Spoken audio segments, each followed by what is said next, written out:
Before anyone else needs you, you need you. I'm sure everybody in their life has experienced this at least once where you've definitely overcommitted to a number of promises. Everyone seems to need you so bad, and you've committed yourself to helping everyone, taking on extra projects at work, not making enough time for you, for your mental health, your stress levels. If you can't be present with yourself enough to stay really healthy and in a good mental state, it's going to be a lot harder to show up for the people in your life and the things that are important to you. Narrowing your focus by saying no is an incredible power that will help you become the successful, mindful, loving, and present person that you're striving to be.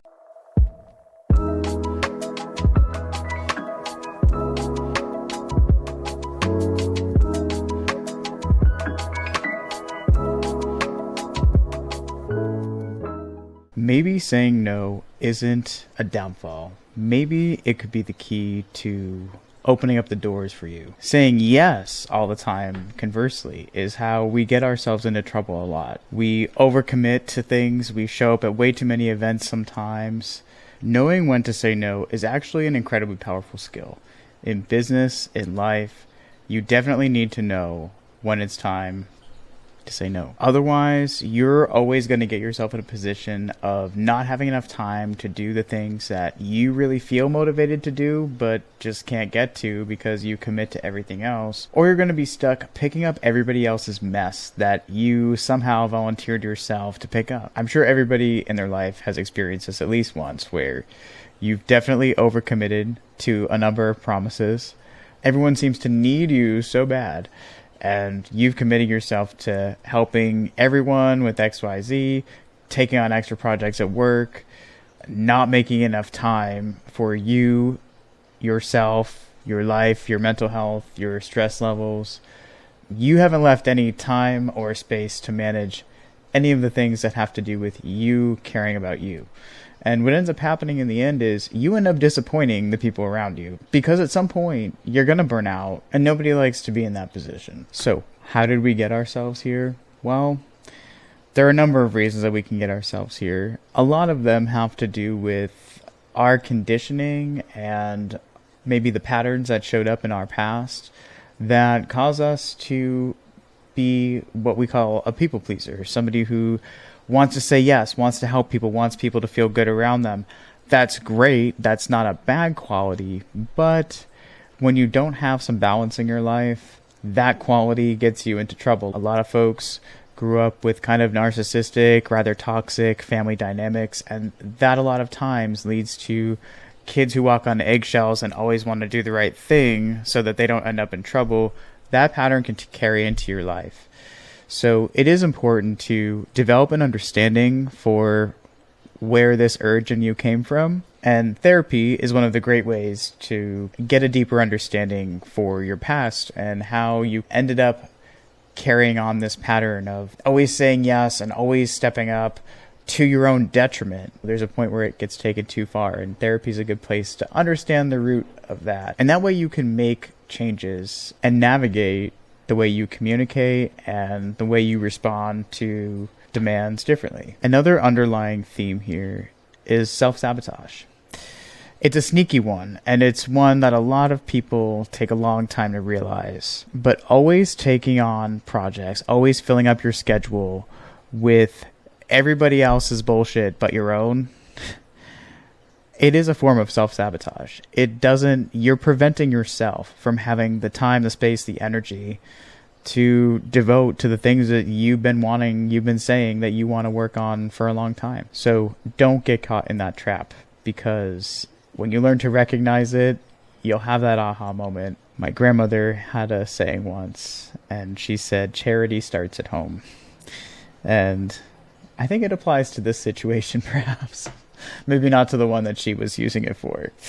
But underneath all of that, what's important beyond changing your actions and understanding what's going on, it's important that you actually develop a better relationship with yourself. And that's really what this podcast is about. There's no getting around the fact that in life, we have a lot of things that we need to take care of.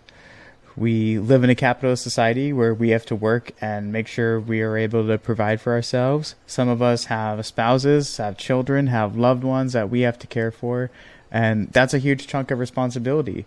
There are a lot of things you need to show up for in that event. We need to be able to manage stress. We have to be able to make it to a bunch of events, a bunch of activities, either for ourselves, our children, our businesses. And somewhere in there, we have to find a way to actually care for ourselves and work on our relationships and take leisure time to actually decompress once in a while and be with the people that we love. And that's usually the part that gets shoved to the back burner. And again, going back to it all comes at our expense. The pressures of the modern world cause us to get out of touch with ourselves very easily. It's so easy to get out of touch with your feelings, with your needs, with your mental health. It's really easy to get out of touch with what you should be putting in your body, what you should be doing for exercise, and what's going to help you improve and actually make strides towards whatever goals you have. There are way too many of us right now walking around in almost a complete state of fight or flight, just high state of stress. And it shows up in all of our relationships. We can get grouchy, we can get irritable, we can shut down, we have zero energy, we're really tired. And that leads to a lack of motivation to actually be inspired to work on the things that really matter to you. So write this down if you need to. Before anyone else needs you, you need you. If you can't be present with yourself enough to stay really healthy and in a good mental state, it's going to be a lot harder to show up for the people in your life and the things that are important to you. It's going to make it very, very difficult. Doing things in service of others is an incredibly crucial part of life, and I think a part of fulfillment and happiness for most people. But it can't come at the expense of your overall wellness. It just won't work long term. It's important to understand that getting to know yourself and your limits and what you're realistically capable of each and every day, there's nothing wrong with that. In fact, you're doing yourself and everybody around you a huge favor. You're going to be much more present if you are feeling good, you're not in a terrible attitude, you're not feeling resentful for all of the things that you took on that didn't really matter to you or that didn't really help you. The scariest part about saying no is the fear of what will happen if you say no. Most of the time, the fear of what will happen if you say no is just the story that you've told yourself, which is just anxiety. Anxiety is, mostly worrying about something that might not even happen. And that's really true when it comes to saying no. We're not conditioned to say no to our boss. We're not conditioned to say no to our elders. And even if that consequence that you kind of feared in the back of your mind happens if you say no, guaranteed that consequence is really, really trivial in the grand scheme of things. So try to put everything in perspective. You can never please everyone, and sometimes when you say no, people are going to be a little bit disappointed. Now let's talk about how these themes tend to show up in our life. In business, there are a million ways this can come up, but often it's the boss, the manager, the coworker, or if you own your own business, it's the client, right? It's the business partner. If you're working for a company, and it's always those last minute requests from the boss, it's always asking you to work like 2 hours of overtime that are only going to equal like $5 more on your paycheck after taxes.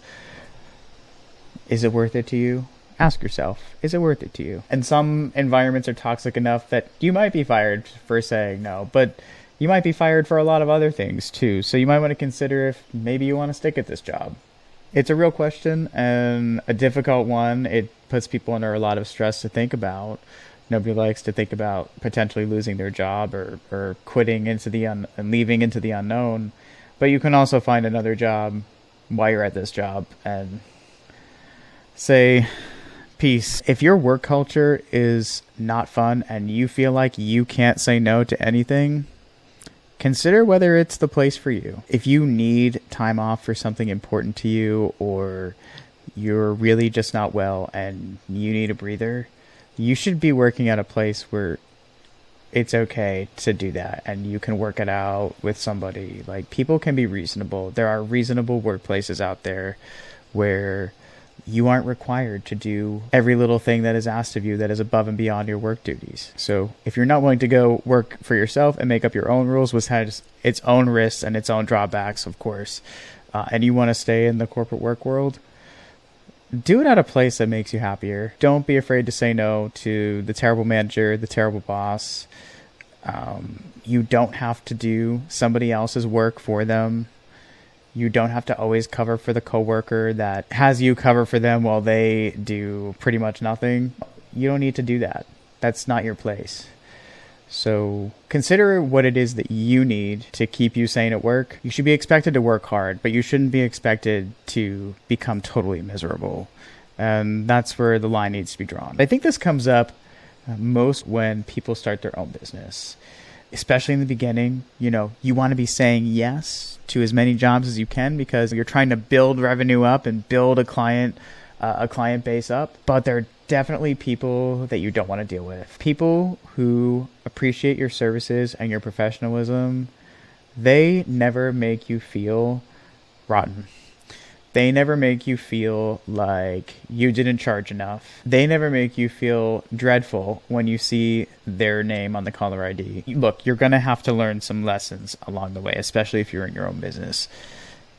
Learning how much should I charge? Sometimes a bad client will actually teach you a great lesson in that, because you realize like, there's a minimum threshold I've got to hit here, because some people will drain a lot more of your time in, getting things to their standard, getting their vision, whatever your line of business is.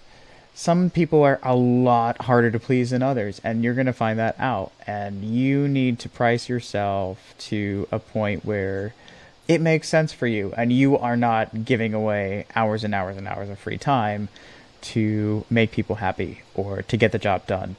So part of that is knowing your business, part of that is knowing yourself and your work pace, and part of that is knowing what people want. So there can be valuable lessons in the less fun clients out there in the world. But once you've learned those lessons and you've priced yourself, you've figured it all out, there are still people that have a terrible attitude that aren't fun to deal with and don't deserve to be your client. They can hire an asshole. That's really blunt, but it's true. And when I learned that lesson early on in some of the businesses I started, I was so freed by not picking up the phone when that person called, because I was like, you know what? I don't think I'm working for that guy anymore.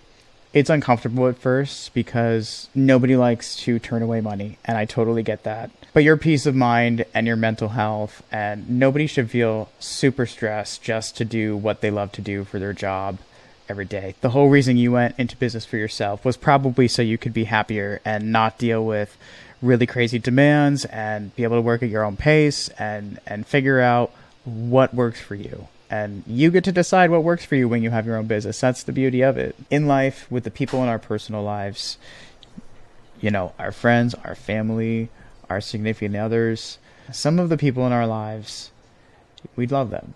We try to do everything we can to help people around us, of course.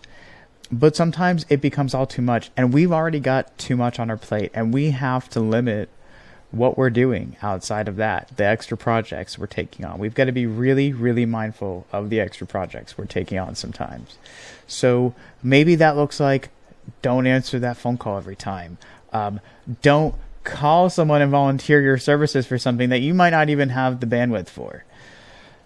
Guilty as charged, by the way. And events can be a huge drain on a lot of people. I have a very, very short-lived social battery, and I can only put it on and be outgoing for a couple hours at a time. It's difficult for me to do that on an all-day basis. So, I have to know that my threshold for events is only a certain amount per week, or a certain chunk of time in a day. Oh, and a big one, drama. In friends, in families, social groups, there's always a certain amount of drama that people will insist on investing themselves in I personally choose to opt out of that whenever possible, and I find that it's very peaceful, and I think you might find the same. So again, get to know yourself. Know what makes you comfortable and what makes you uncomfortable. And look, there's a discomfort in growth, and that's something separate. This is discomfort in the way that you know that you're not going to be able to deliver on certain things. There are many different ways you can opt out of things that probably don't serve your greater good on a day-to-day basis, and that's really it. That's really it.